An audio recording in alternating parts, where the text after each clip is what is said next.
Originally released in 1988 on this very day and loosely based on the 1987 arcade game of the...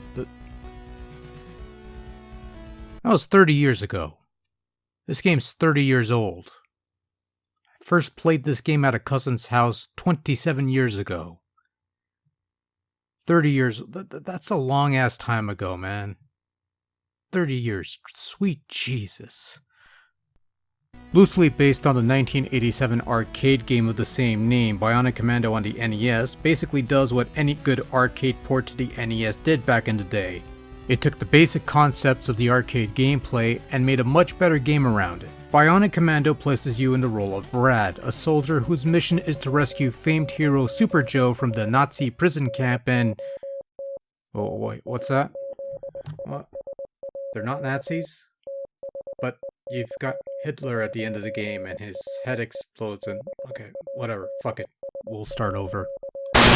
So the main goal of Bionic Commando is to rescue famed war hero Super Joe from the Bad's prison camp and save the world from the evil war machine, and the rest pretty much writes itself, except for the parts that you fill in with gameplay.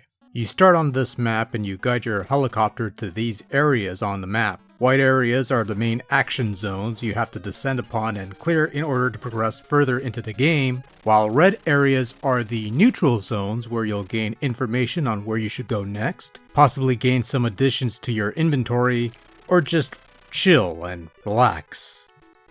Neutral zones also prohibit violence of any kind, so if you're a bit trigger happy in these zones, expect a bunch of white uniformed soldiers to come out and give you a little lesson in manners. Bionic Commando is fairly standard side-scrolling platformer fare. You navigate around a level killing bad guys and you're making your way to communication stations to get in contact with your superiors in order to unlock the boss door of each area, where you either get another area to play through or tackle the main boss of the area, which basically boils down to fending off whatever defense there are in order to destroy this power source thing. Once you clear the level, you get a new weapon or item or whatever to add to your arsenal of weapons and items and whatevers. Now the main gimmick is that your badass Bionic Commando cannot jump under his own power. Instead, in order to navigate these levels and survive, Rad comes equipped with his Bionic Arm, a tool that launches a grappling wire. The Bionic Arm is used to latch on to solid objects, either platforms to climb upwards or just swing across, and you could also use the arm to grab items from a distance, and even as a means of defense to push back enemies momentarily. It's perhaps the single most important tool in your toolbox, and you'll need to master the Bionic Arm in order to accomplish your mission objectives. Prior to descending upon an area, you'll be taken to this inventory screen where you'll need to pick a weapon, communication device, and auxiliary items. You start with only the standard gun and red communicator at first, but as you clear areas, you'll expand your arsenal to include other weapons and tools that will not only help your odds a bit, but are also required components to progress further into the game. There's an area that takes place in a dark cavern that obscures everything unless you have a flare to light the way. Some stages have barriers that require a specific weapon to punch through. There's also a mild RPG element where you collect bullets dropped by enemy soldiers to eventually gain hit points that will allow you to last longer in a firefight.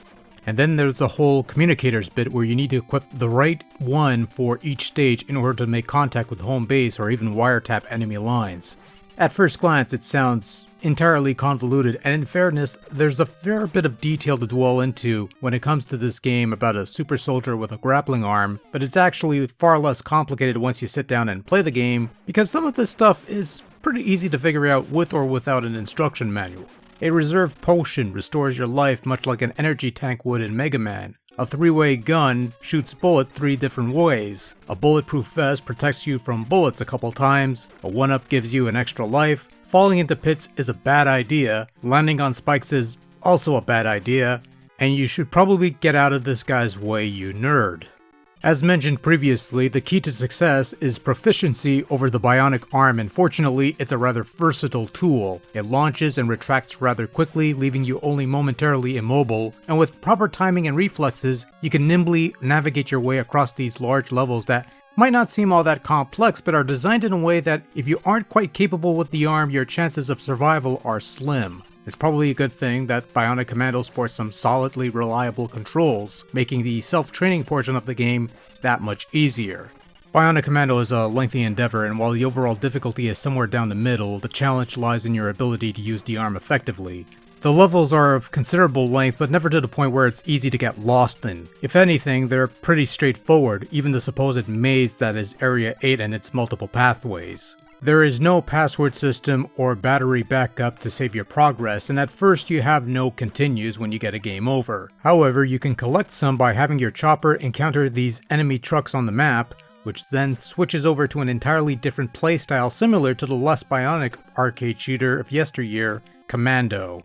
On a whole, a player who knows what they're doing could probably beat this game in about an hour or so. So you've got 12 stages of varying shapes and sizes, 6 neutral zones that all look the same, and 3 overhead enemy encounters taking place on different pieces of real estate. The 12 stages that actually matter look distinct, feel different, and provide a different atmosphere, whether it be invading an enemy outpost in broad daylight, making your way atop a control tower under a blood-red sky, withstanding the smoldering heat of the waste extraction centers, or avoiding man-eating piranha plant things on a mountainside. Even if there's a couple graphical bits here and there that are recycled every now and then, like the searchlights, no two stages look or feel the same. But the very stage design is also a small piece of Bionic Commando's visual presentation, which is pretty top-notch quality pixel work. The mugshots that appear in conversations and wiretaps are detailed, and the little mouths moving are a nice touch, even if it is a simple 2-frame operation. The sprites look pretty good, even if some of them look a bit similar to each other's. And your bionic lad looks cool with his cool shades and spiky hair, something that they kept for the later incarnations, and then there's this dipshit. Whatever. Bionic Commando has an iconic soundtrack with an iconic first level theme that's so iconic it brings my icons to an icon. How iconic. No one's going to get that. The musical selection of Bionic Commando is really the only sour point. Not because it's terrible, on the contrary, it's quite excellent, but rather because it's a small pool of music to choose from. Only 2 areas in the entire game have their own unique music tracks, which means the rest of the game's action zones have about 3 tunes between them, which means they get repetitive after a while. Fortunately, the tunes you have in here are awesome and conveniently fit the mood of the level you're in. Only 2 tunes survive the transition from arcade to home console, and they've received a rather substantial upgrade in terms of quality. The sound effects here are also pretty good. The bionic arm sounds good, especially when it clings to things. Explosions sound satisfying. The alarms that play are definitely alarming. Good quality sound here in this iconic... Okay, I'll stop now. Bionic Commando for the Nintendo Entertainment System is 30 years old. 30 whole goddamn years old. And guess what? It's still a damn good game. Yes, there have been other incarnations of Bionic Commando that have come along over the years. Other incarnations that have either improved on the formula or rearmed it altogether, so to speak, or just what the fuck. But this NES version still holds up well enough and is probably one of the better, more satisfying action games on the system. Whether it's the uniqueness of the bionic arm gimmick, the sense of grand adventure and high stakes, the somewhat amusing and broken dialogue, or the satisfying exploding head that somehow went over the heads of Nintendo of America. Anyway, if you somehow get the chance to give this game a shot, go ahead and take it. It might take a good while to get a good groove going, but once you do, then the fun truly begins.